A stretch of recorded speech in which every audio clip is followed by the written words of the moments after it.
जय सिया राम।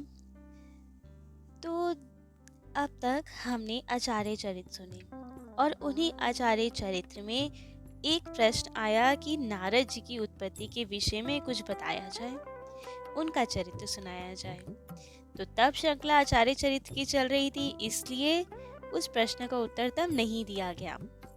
तो आज नारद जी का चरित्र हम अपने कथा रसिक श्री सीताराम जी को श्रवण करवाएंगे। तो नारद जी भगवान के द्वादश महाभागवत हैं, मतलब जो 12 मेन भक्त हैं, प्रधान भक्त हैं ठाकुर जी के, उनमें नारद जी का नाम आता है।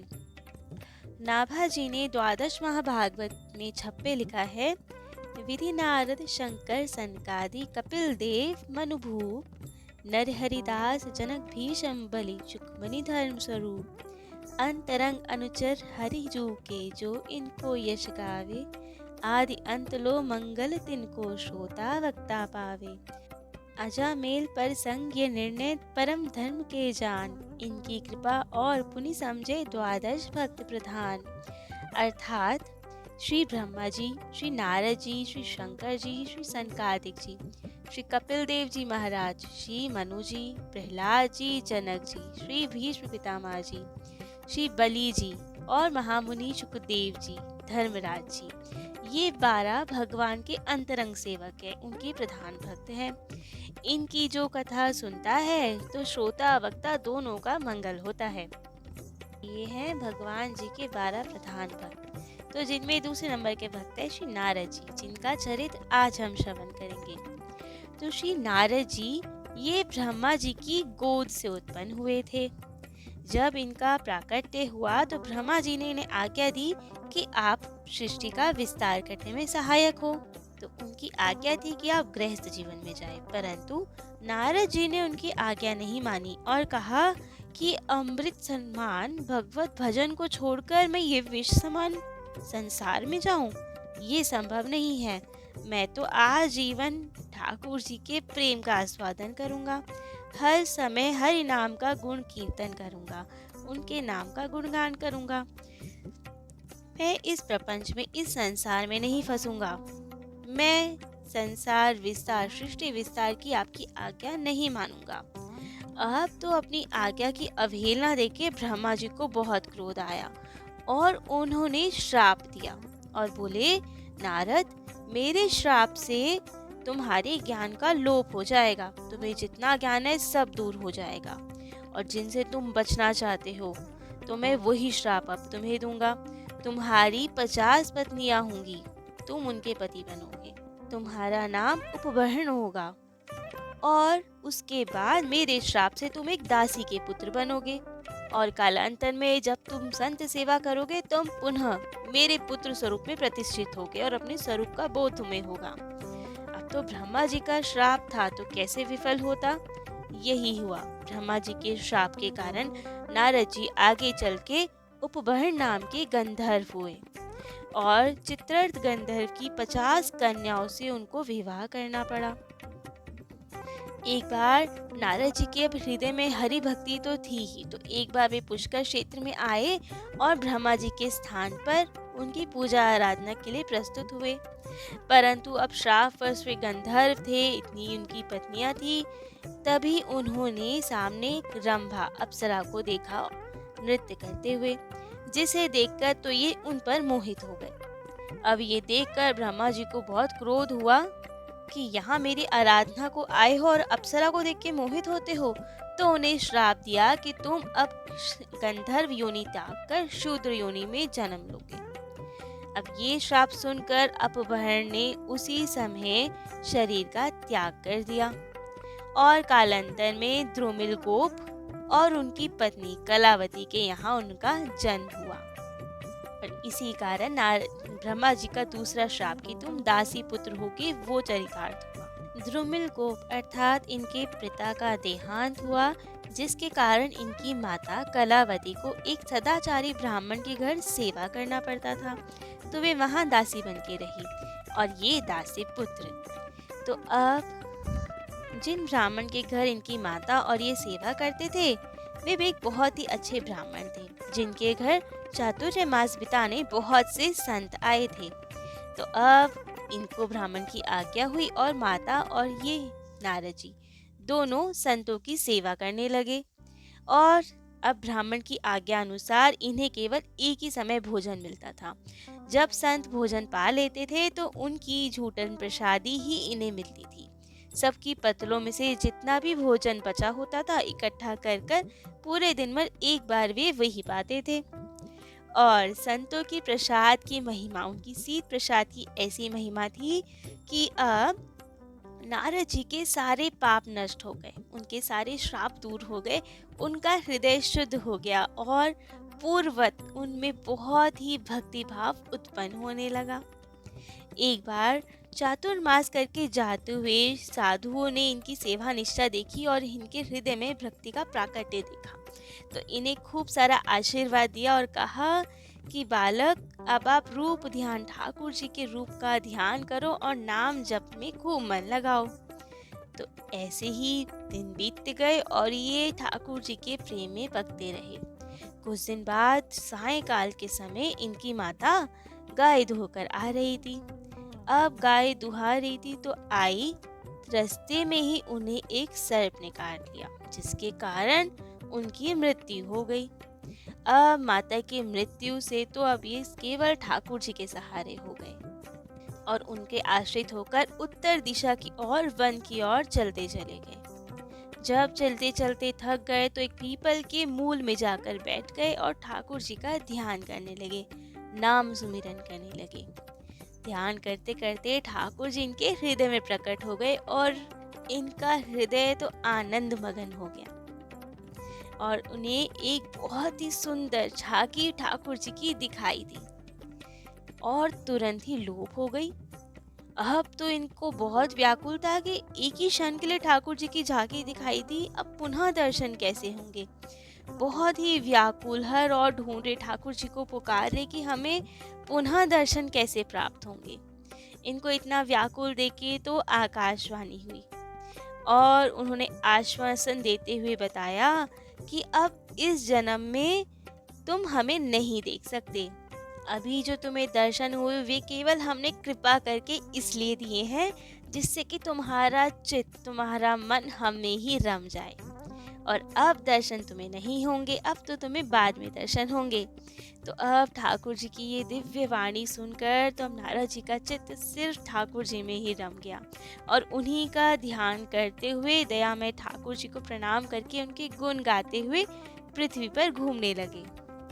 अब हर जगह वे अपना वीणा बजा बजा कर ठाकुर का, प्रभु का गुणगान करते रहे और समय आने पर उनका वो शरीर छूट गया और दूसरे कल्प में वे पुनः ब्रह्मा जी के वचन अनुसार ब्रह्मा जी के पुत्र रूप में उत्पन्न हुए। और अब तो वो खूब भगवत परायण रहे और हर वक्त ठाकुर जी का गुणगान गाते और इतने बड़े भागवत हुए कि उनके तो पुकारते ही ठाकुर जी तुरंत उनके चित्त में प्रकट हो जाते थे।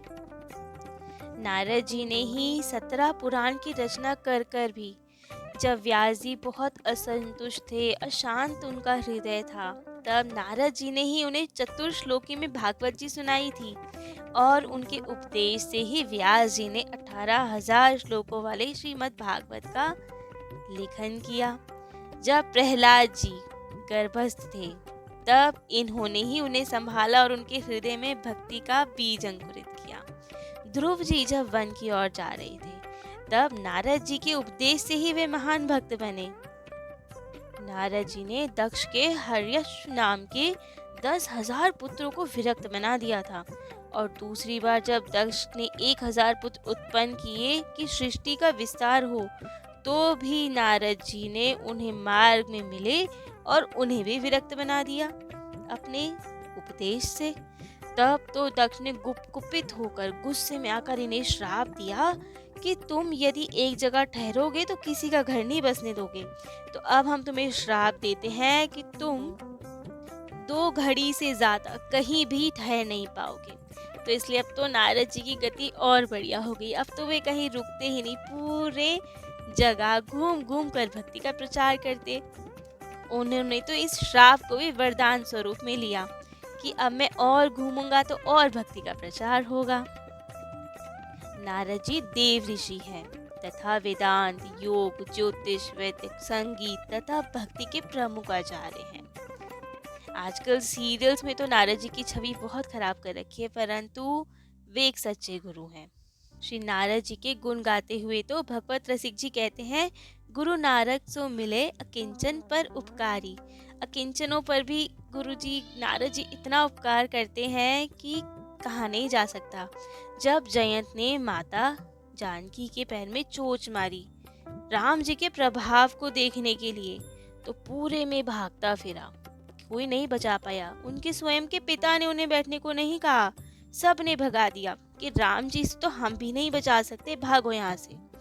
शिव जी के पास गया, ब्रह्मा जी के पास गया, अपने पिता इंद्र के पास गया, सब ने उन्हें भगा दिया। तब एक वो नारद जी ही थे, वो कोमल चित्त संत, जिन्होंने जयंत को बचाया और कहा, उन्हें सदुपदेश दिया कि राम जी से रक्षा केवल राम जी कर सकते हैं, तुम उनकी शरण में जाओ, वे करुणा निधान है।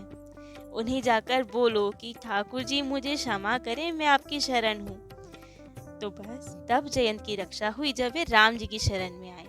तो ऐसे हैं कोमल चित्त, सरल चित्त नारद जी। पृथ्वी पर भक्ति का प्रचार करने का सारा श्रेय नारद जी को है। नारद जी के बिना तो ठाकुर जी भी अपनी लीला नहीं करते। पृथ्वी पर भक्ति का लोप हो रहा था। भक्ति देवी और उनके दोनों पुत्र ज्ञान विराग के बहुत कष्ट में थे। तब नारद जी ने प्रतिज्ञा की कि हे भक्ति देवी, कलयुग के समान कोई युग नहीं है, अतः कलयुग में दूसरे धर्मों का तिरस्कार कर कर और भक्ति विषयक महोत्सवों को हम आगे बढ़ाएंगे। हर जगह जन जन में, घर घर में आपकी स्थापना करेंगे, तभी हम हरिदास कहलाएंगे। और वैसा नारद जी ने किया भी। कलयुग में खूब भक्ति का प्रचार प्रसार किया। नारद जी से रिलेटेड एक और कथा आती है एक ब्राह्मण कृष्णदत्त की। एक गांव में एक ब्राह्मण दंपति रहते थे, जिनका ब्राह्मण का नाम था कृष्णदत्त और उनकी पत्नी का नाम था सुंदरी। दोनों बहुत ही प्रेम भाव से सुखमय जीवन से वहां रहते थे। एक बार नारद जी वहां से जा रहे थे कहीं पे, तो उन्होंने इन दंपति को देखा। अब दयावश नारद जी को उन पे बहुत करुणा हुई और कहा कि इतने प्यारे दंपति हैं, यदि ये ठाकुर जी के भक्त होते तो क्या आनंद रहता, इनका जीवन तो बड़ा सुख में बीतता। तो अब संत की नजर पड़ गई, भक्ति का प्रचार तो होना ही था। तो नारद जी ने कहा, चलो आज तो भक्ति का दान दिया जाए, और उतरे इनके घर में। संयोगवश उस वक्त ब्राह्मण घर पे नहीं था, ब्राह्मणी थी। अब तो संत को आया देखकर, वो भी देव ऋषि नारद जी को आया देखकर, तो ब्राह्मणी बहुत प्रसन्न, खूब प्रेम से उनका आदर सत्कार किया। ओह भाग्य माना।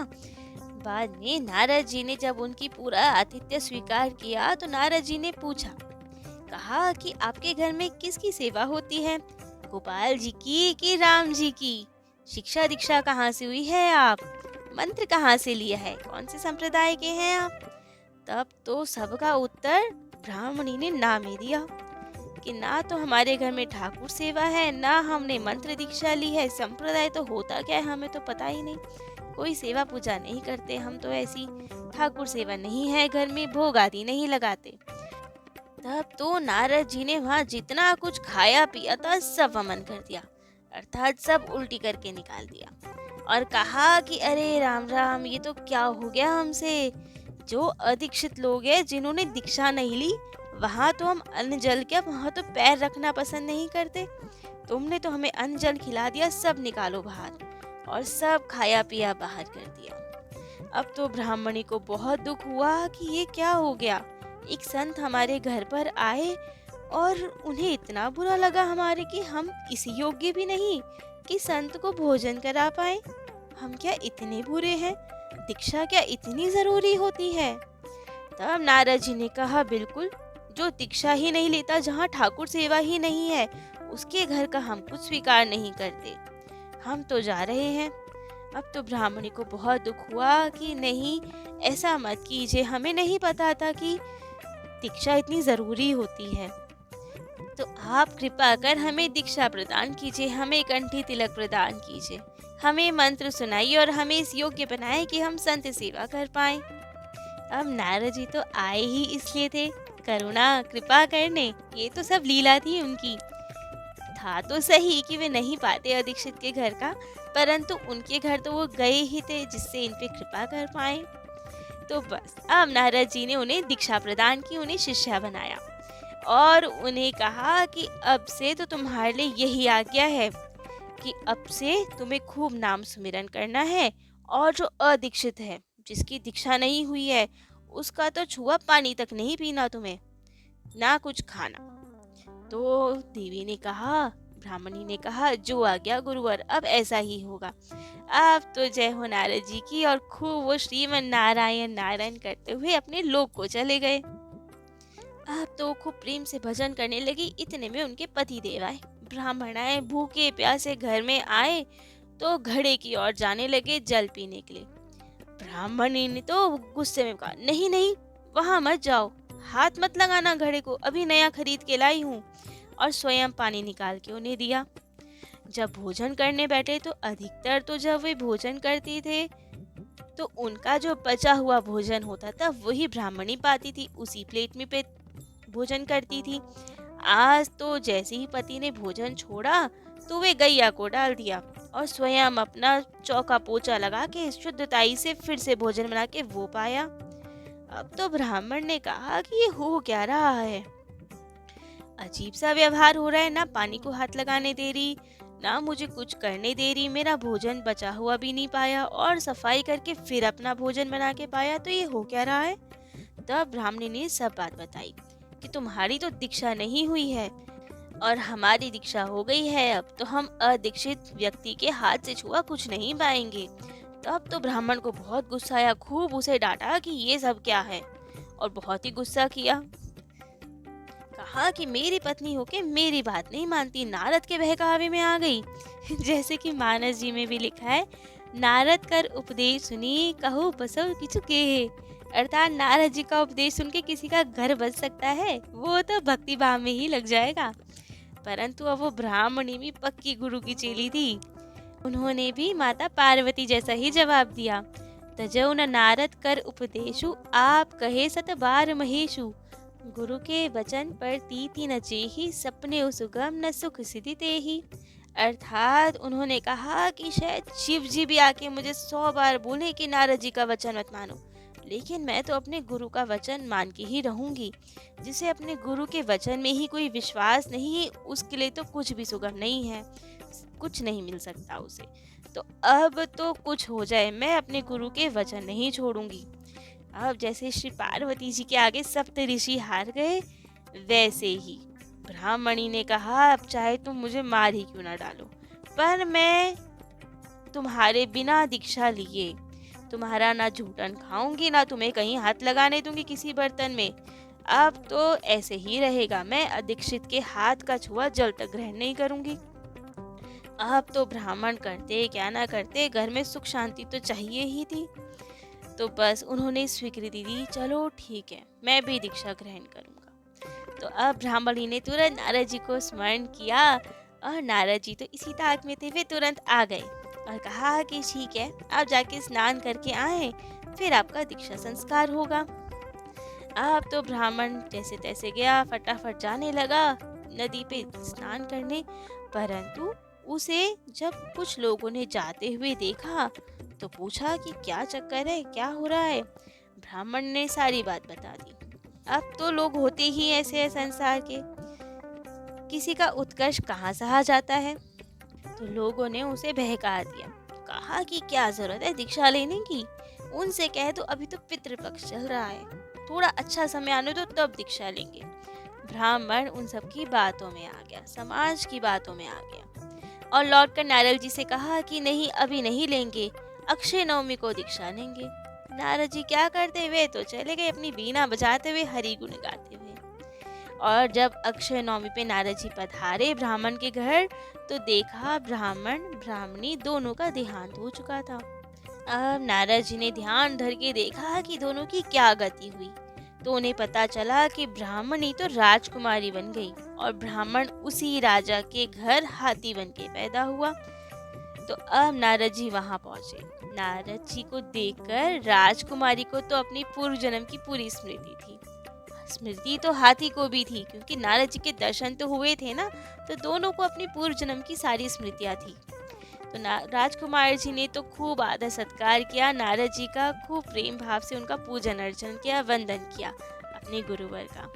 और जब नारद जी हाथी के पास गए तो उसे अपनी करनी पे बहुत पश्चाताप, और वो राजकुमारी को देख के बहुत रोता कि नारद जी अब हम क्या करें, अब तो हमारी पत्नी का कोई और वरण करके ले जाएगा, क्योंकि मैं तो हाथी हूँ और वो राजकुमारी है, हम कैसे करें, हम क्या करें।